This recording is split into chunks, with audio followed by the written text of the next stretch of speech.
뉴욕 증시 심도 있는 분석 함께하겠습니다. 이양영 위원님 나오셨습니다. 안녕하십니까? 네, 안녕하세요. 네, 오늘의 인사이트 주제부터 열어보실까요? 조정 가능성에 대비해야 할 시기. 뉴욕 증시는요, 실적 시즌 한가운데에 있습니다. 파도를 타고 있는데요. 강세장이 이어지고 있는데 안전 전략도 같이 궁금해하시는 분들이 많습니다. 네, 미리 말씀드리면 주시장 상당히 강한 흐름이 이어지고 있고 네. 이런 강한 흐름이 뭐 웬만해서 뭐 추세적 완전히 꺾이거나 그렇지는 않습니다. 다만 미국 주시장은 우리나라 시장과 많이 다르다고 말씀드렸고요. 다양한 시각이 있다는 걸 말씀드렸습니다. 오늘 하루 잠깐만 확인해드리면 오늘도요, 뭐 여러 가지 요인이 있었지만 결국 주가는 오늘 또 올랐습니다. S&P 500 또다시 사상저고가, 올해 들어서 13번째 사상저고가죠. 나스닥도 또 올라갔습니다. 14번째 사상저고가. 그만큼 시장은 강한 흐름이 이어지고 있겠는데요. 그럼에도 불구하고 다양한 관점에서 보면 약간 좀 주의할 때도 됐다라는 주장도 있기 때문에 다시 한번 소개해드립니다. 그럼 이런 얘기가 좀 나올 때 보면 결론적으로 보면 미리 말씀드리지만 너무 무리하지 말고 레버리지 일으키지 말고 안전하게 분산 투자 꾸준히 하신다 그러면 조정이 있더라도 큰 걱정은 안 하셔도 될 것 같습니다. 긍정적 시각에 말씀드렸듯이 지배하고 있는데요. 오늘 구체적으로 RIA 어드바이저의 수석 투자 전략가 랜스 로버츠의 의견을 좀 중심적으로 말씀드리겠는데요. 현재 어떤 지나친 강세장에 대해서 또 흥분해서 개인 투자에 너무 많이 달려들고 말씀드렸다시피 이 주식 저 주식 뭐 좀 안 올라간 주식 뭐 급등하고 요즘 워낙 그런 주식 꽤 많이 있거든요. 적자임에도 불구하고 주가 쭉 올라가는 거 있기 때문에 그런 것도 좀 유의해야 된다 그런 얘기를 하고 있습니다. 다만 장기적으로는요 특정의 어떤 기술주이나 AI 주식 여전히 긍정적으로 보시면 좋을 것 같습니다. 네. 그럼 이제 구체적으로 어떤 점을 우리가 하반기에 좀 주의할 필요가 있냐라는 것에 대해서 몇 가지 관점에서 말씀드리겠습니다. 시장은 강세장이지만요. 하반기에 조정 가능성인데요. 계속 말씀드렸다시피 미국 시장이 계속 영원히 올라가는 건 분명히 아닙니다. 한 5% 정도 하락은요. 2, 3개월에 한 번씩 있습니다. 그러니까 3, 4개월에 한 번씩 있는 거죠. 10% 하락은 10개월에 한 번씩 있고요. 20% 하락은 1년 반 정도 있습니다. 지금 20% 이상의 하락은 한 번도 없었죠. 지금 말씀드린 강세장이 2년 반째 지속되고 있습니다.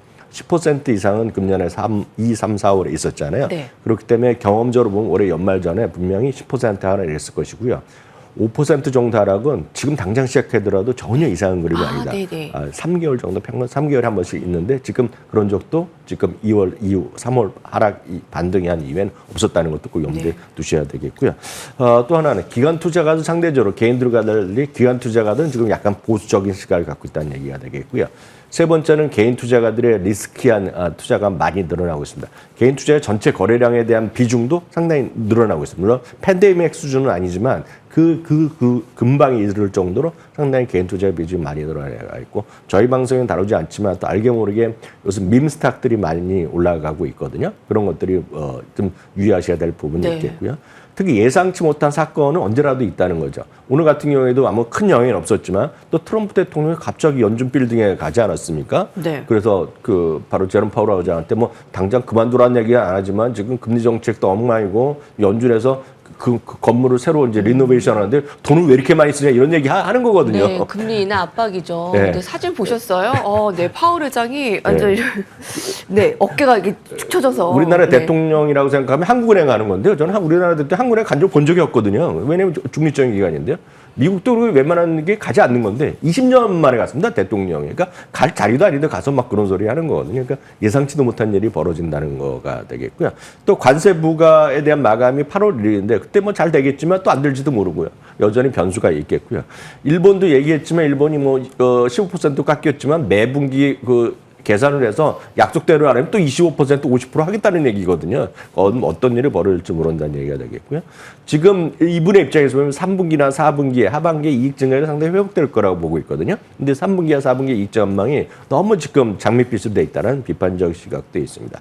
그러면서 구체적으로 피해야 될 것들 몇 가지 얘기하고 있는데 이거는 이분의 시각이니까 딱 이해하시면 좋을 것 같습니다.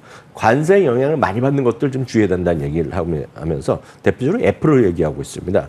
자기는 10년 동안 이 애플을 갖고 있었는데 최근에 애플을 약간 좀 줄였다는 얘기하면서 메타로 자기는 바꿔탔다 얘기를 하고 있습니다. 왜냐하면 애플이 기본적으로 중국에서 많이 생산하고 있지 않습니까? 그래서 또 언제라도 일이 벌어질지 모르기 때문에 그런 경고의 목소리도 하고 있겠는데요. 반면에 장기적으로 선호한 주식을 얘기하고 있습니다. 이분은 또 아마 시청자분들 또 좋아하실 것 같습니다. 그래서 이분의 시각을 보셔야 되겠고요. AI 관련주로는 팔란티어랑 엔비디아를 얘기하고 있습니다.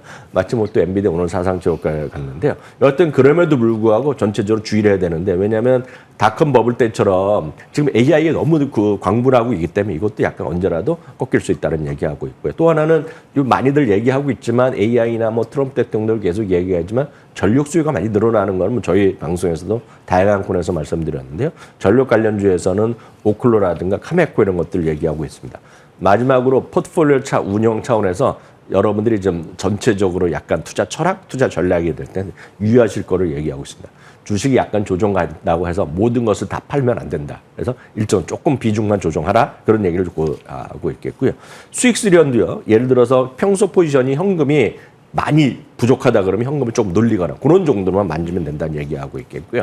종목을 고를 때는 많은 분들이 이것과 다르게 하실 텐데 많이 오르는 걸 파는 경우가 많은데 이분은 약한 주식을 팔라는 얘기예요. 그러니까 올라간 주식을 건드리지 말고 갖고 있는 주식에서 재미없거나 오랫동안 재미 떨어진 거 손실이 난 거 그걸 줄이라는 얘기를 하고 있겠고요. 소외된 강한 주식 분명히 좋아 보이는데 소외돼 있다 이거죠. 그런 것은 항상 여러분 판단하실 때 애널리스트 의견과 좀 차이가 많이 나는 것들. 애널리스트 의견은 매수 의견이 많고 목표 주가 올라가는데 주가가 재미없는 거. 그런 걸 사라는 얘기를 하고 있겠고요. 또 불마켓의 리스크. 시장이 워낙 좋지만 그럼에도 불구하고 어쩌고 리스크는 갖고 와라. 그런 정도를 얘기하고 있고 가장 중요한 거는 늘 오랫동안 주식 투자하시면 아시겠지만 익숙하지 않으신 분은 자신만의 투자 성향을 정확히 한번 평가를 제대로 해라. 내가 주가 또 올라갈 때 너무 흥분했냐? 떨어질 때 너무 겁내냐? 하면서 갖고 자기의 투자 전략을 재정립할 필요가 있다라는 얘기하고 있겠고요. 마지막으로 꼭 이 얘기를 해야 된다라고 강조를 하고 있는데요. 네. 헤드라인, 즉 뉴스에 보면 정말 세상이 망할 것 같은 얘기 많이 나오지 않습니까? 또 그 트럼프 대통령이 한마디 할 때마다 크게 걱정하는 목소리 나오는데요. 딱 그 얘기를 하고 있습니다. 헤드라인에 일희일비하지 말 것. 그게 오늘 이분의 전체적인 시각이었다라고 참고하시면 좋겠습니다. 네, 여기에 의견에 따르면 애플을 10년간 보유했지만 메타로 갈아탔다 했고요. 전반적인 AI 유망 기업에 대한 시각은 긍정적입니다. 지금 20% 이상 주가가 하락한 적이 2년 반 동안 한 번도 뉴욕 시장에서 나타난 적이 없는 강세장이잖아요. 여기서 5%, 10% 가량의 하락이 나와도 이상하지 않다. 네, 여러분 너무 올라서 흥분하지 말고 또 내린다고 또 주눅 들지 않는 뉴욕 시장의 저희 중심, 저희 월가에 대해서 함께하고 있습니다. 헤드라인의 일희일비 금지라고 했는데 좀 간밤에 쏟아져 나온 헤드라인도 봐야 되겠네요. 함께 보시죠. 테슬라 알파벳 실적 평가입니다. 와, 참 다이나믹한 실적 시즌입니다. 전반적으로는 양호하다고 평가받는데 종목별로 큰 특징이 있는데요. 자, 먼저 어제 실적 발표하고 8% 급락한 테슬라부터 볼까요? 테슬라는 이제 어저께 저희 방송할 때는 아직까지 컨퍼런스 콜을 하지 않았을 텐데요. 그 이후에 이제 방송 끝나고 나서 해드렸는데요.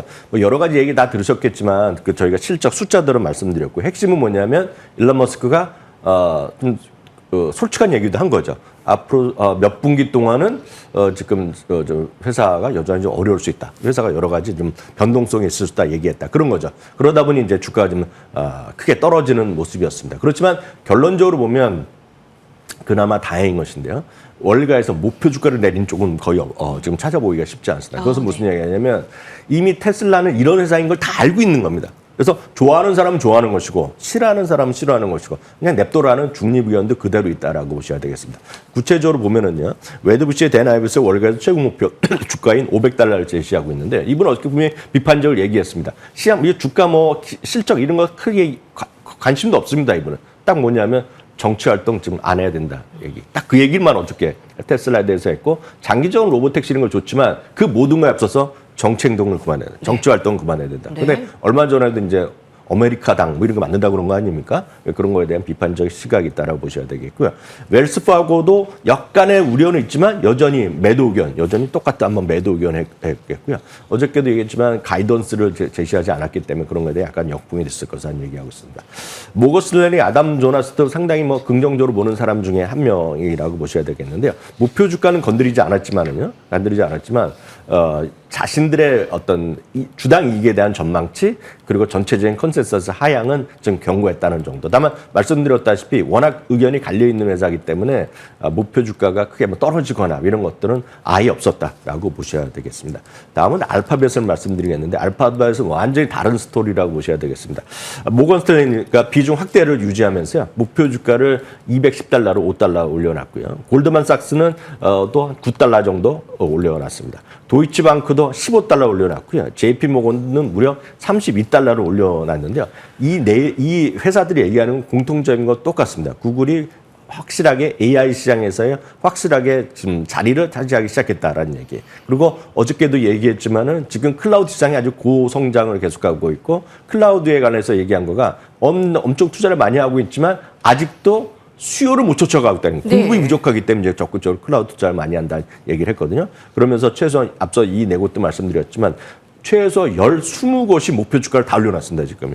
그럼에도 불구하고 오늘 주가는 뭐 전체적으로 뭐 1% 정도 난조를 하는데 목표 주가가 많이 올라갔기 때문에 여러분 알파벳 갖고 계신 분이라면 여러분들 좀 갖고 계속 보유하시는 게 나을 것 같고요. 유튜브를 매일 보시는데도 알파벳 주식이 없으신 분은 한 주라도 시작하는 것이 맞는 시점이다라고 말씀드리고 싶고요. 다만 알파벳 때문에 더 영향을 받는 것은 알파벳이 적극적인 KPX 투자 750에서 850으로 늘려놨기 때문에 이 알파벳도 알파벳이지만 바로 이것 때문에 엔비디아 오늘 사상 최고가 같고요. 네. AMD도 한 2, 3% 올라갔고 네. 또 브로드컴이 사상 최고가 같거든요. 특히 브로드컴이 엔비디아 알파벳이라는 파트너십을 얘기를 많이 하기 때문에 이런 것들이 전체적으로 AI 하드웨어 이런 쪽에 대한 관심이 크게 늘어날 수밖에 없는 어저께 상당히 중요한 어떤 멘트가 있었다는 것도 꼭 염두에 두시면 좋을 것 같습니다. AI 참 굳건합니다. 네. 구글 알파벳 긍정적인 시각이고요. 혹시 가지고 계신 분들 팔지 마시고요. 그와 관련해 우리 엔비디아와 브로드컴도 같이 사상 최고가 흐름이었는데 AI에 대한 의견들은 바뀌지 않는 한 여러분들 좀 가져가시면 좋을 것 같습니다. 오늘 더불어서 테슬라 그리고 또 IBM, 치폴레 실적 부진으로 인한 하락세 살펴봤고요. 다음 살펴보겠습니다. 마켓워치입니다. 미국 항공주 침체 손실 경고. 아니 얼마 전에 나온 델타 항공의 실적이 좋았잖아요. 근데 오늘 나온 아메리카 항공은 좀 실적이 안 좋았나요? 맞습니다. 델타 항공과 유나이트 항공은 상당히 긍정적인 실적 발표하면 주가적으로 레벨업이 됐었는데요. 반면에 어저께 그러니까 우리 시간으로 보면 밤 전이죠. 어저께 미국 뉴욕 주식 시작하기 전에 아메리칸 항공과 사우스웨스트 항공은 이제 그 미국에서 최대의 소위 저비용 항공사라고 보셔야 대표적인 저비용 항공사인데 이 두 회사는 오늘 주가가 제법 많이 떨어졌습니다. 아메리칸 항공은요 2분기 실적 자체는 괜찮았습니다. 매출 이익 기대 이상이 났는데 문제는 3분기가 여러 가지 환경, 여러 가지 유류 불확실성 이런 걸 얘기하면서 항공 수요도 약간 부진할 수 있다면 등등 얘기하면서 사람들은 아주 소폭의 흑자 내지 그냥 이익에 없는 브레이크 이븐을 예상했는데 소폭의 적자로 전환이 얘기했다 얘기했거든요. 그러면서 주가가 좀 많이 떨어졌고요. 사우스웨스트 항공은 뭐 말할 것도 없습니다. 매출 이익 모두 예상치를 밑도는 결과를 나타냈기 때문에 주가가 제법 많이 떨어졌습니다.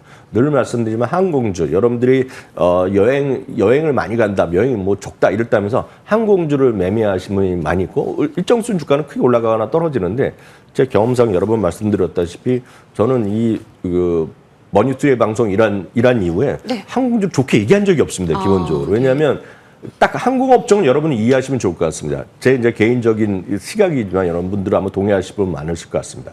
여러분들이 예를 들어서 요즘은 이제 대한항공, 아시아나항공이 한 그룹이 됐지 않습니까? 그 전에 그리고 이제 수많은 저비용 항공이 있는데요. 여러분들이 외국 여행 가거나 아니면 제주도 여행 가실 때 특정 항공사를 정해놓고 그 외에는 안 타시는 분을 저는 거의 본 적이 없습니다. 그쵸. 웬만하면 이제 그 직원은 타겠지만 직원도 아마 직원 가족은 마음대로 탈 것 같습니다. 항상 여러분들이 제일 싼 걸 찾거나 뭐 아니면 뭐 마일리지가 있는 걸 좀 찾는 그렇죠. 건데 그렇기 때문에 가격에 대해서 워낙 들쑥날쑥합니다. 그래서 저는 항공업종 자체는 저는 개인적으로 매력이 좀 전혀 없다라고 보고 있는데 그래도 불구하고 항공주를 해보시다 싶으신 분은 미국 항공 ETF가 있습니다. JETS라는 ETF가 있으니까 참고하시면 좋을 것 같고요. 진심 여러분들이 여행주를 찾는다 그러면 세상에 살 거는 한 두 가지 있는데 그중에 대표적인 것이 부킹홀딩스랑 익스피디아거든요. 네. 부킹홀딩스는 지금 5,600달러인데요. 3년 전에 그 2,000달러밖에 안 했거든요.